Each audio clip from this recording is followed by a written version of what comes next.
The Prison Policy Initiative was created to help turn the tide on mass incarceration. The student co-founders shared a frustration that prison populations were rising without an end in sight, but the movement was relying on facts and arguments that were hopelessly out of date, confusing, or downright wrong. At the time, policymakers didn't care what reformers had to say, but we knew we had to be ready when the opportunity arose. Strategically, we knew that the internet could speed up the evolution of an idea, and if we put out good, compelling facts, they would naturally displace older, less effective versions. We had some early successes, but our priorities shifted when a rumor we set out to debunk turned out to be true. Mass incarceration itself, via the US Census, was creating the conditions for more mass incarceration. That's when our focus shifted to concentrate on strategically changing the way the US Census counts people in prison.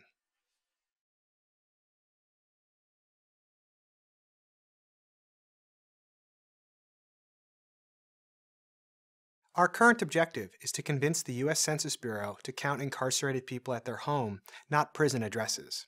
This would ensure that everyone has the same access to the political process regardless of whether they live next to a large prison. A key part of this strategy is focusing on convincing state and local governments to take action on their own initiative. This brings immediate relief from prison-based gerrymandering to those communities and helps build the case for reform at the Census Bureau. When our census work is complete, we'll move on to another complex problem where mass incarceration spills out of the criminal justice system to hurt everyone. We'll put some numbers on the problem, identify a fix, and launch another movement.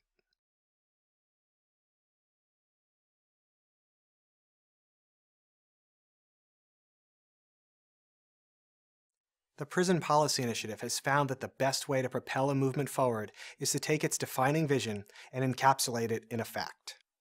Reactionary criminal justice movements often prioritize emotion over data, and progressives often fall into the trap of using data to make emotional arguments.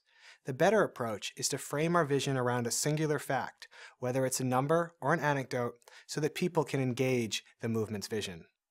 We see it as the job of our small organization to stay one step ahead of the opposition and develop the framing that makes successful mass movements possible. Margaret Mead was right that we should never doubt that a small group of thoughtful, committed citizens can change the world. Indeed, it is the only thing that ever has.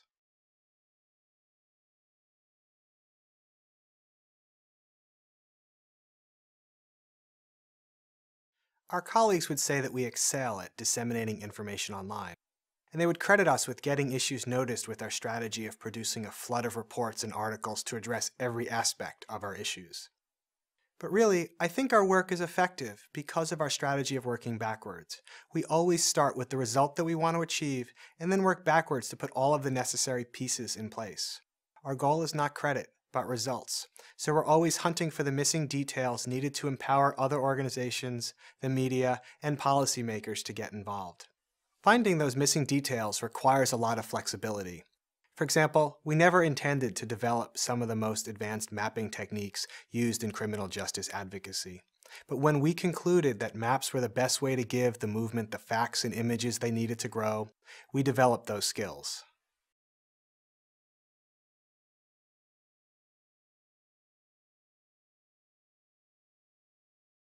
We measure success by actual change on the ground. We're proud of our work changing the debate around criminal justice. It is exciting, of course, to see the New York Times editorial page cite our research. But what we want to see is actual change on the ground. We set out to ensure that incarcerated people are counted as residents of their home communities for redistricting purposes. We've already made some important technical changes at the Census Bureau, convincing them to change how they publish the prison count data so that legislators may more easily avoid engaging in prison-based gerrymandering. Our biggest successes are the easiest to see. We permanently changed how our democracy works in 4 states. They've completely abolished prison-based gerrymandering, and the new laws are already in effect in Maryland and New York. In these states, the prison industry will not have undue influence over criminal justice policy. That's success.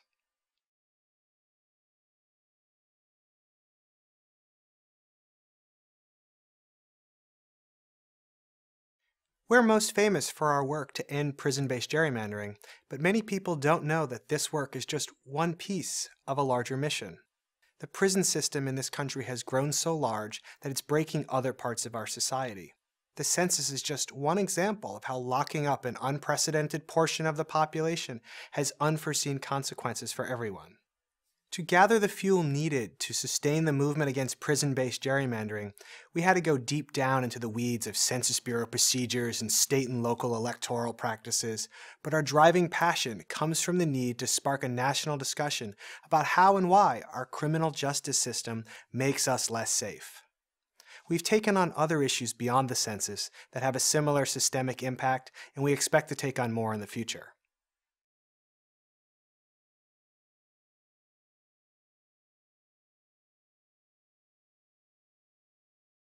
Our organization's greatest accomplishment is permanently changing how our democracy works in 4 states and putting the Census Bureau on a path to changing how they count people in prison. A decade ago, it was common for state and local governments to use prison populations to pad some legislative districts and to dilute the votes of everyone who didn't live immediately adjacent to a prison. We're particularly proud of how we built this movement. 10 years ago, we started with what was at best a poorly expressed conspiracy theory that pitted urban people against rural people in a nasty partisan way. Then we changed the frame to build a bipartisan urban and rural movement where almost everyone will benefit from ending prison-based gerrymandering.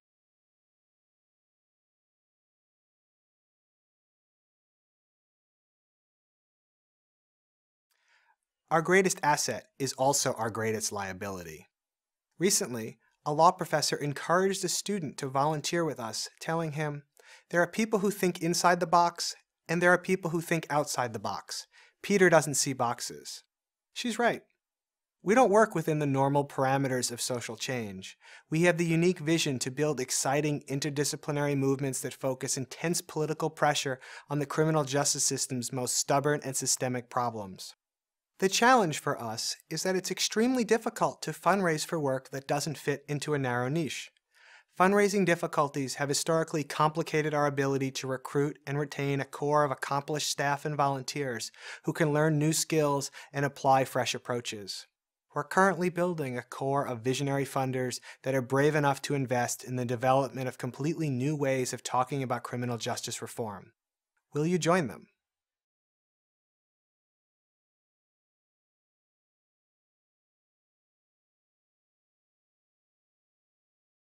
I'm proud of how far the Prison Policy Initiative stretches $1, and by the sheer number of things we're able to do in-house with our small staff. From mapping, graphics, web programming, and audio and video production, we can do it all. But the first thing I would do with additional resources is outsource a lot of the specialty work to consultants who can do it better and faster. This would free up our staff to do more of what we do best, making the data and policy connections that are the basis of all successful movements for change.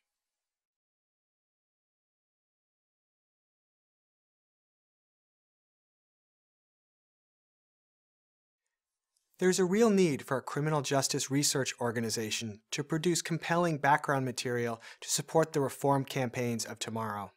And there's a huge gap between the reports published by advocacy organizations to support their existing campaigns and the lifeless data tables produced by the federal government.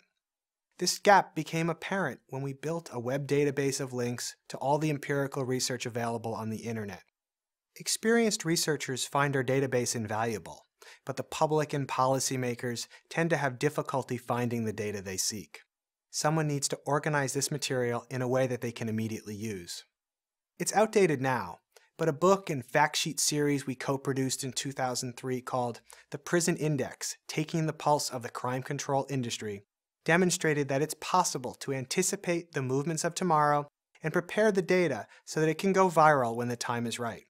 We need to make preparing for the future a regular part of our work.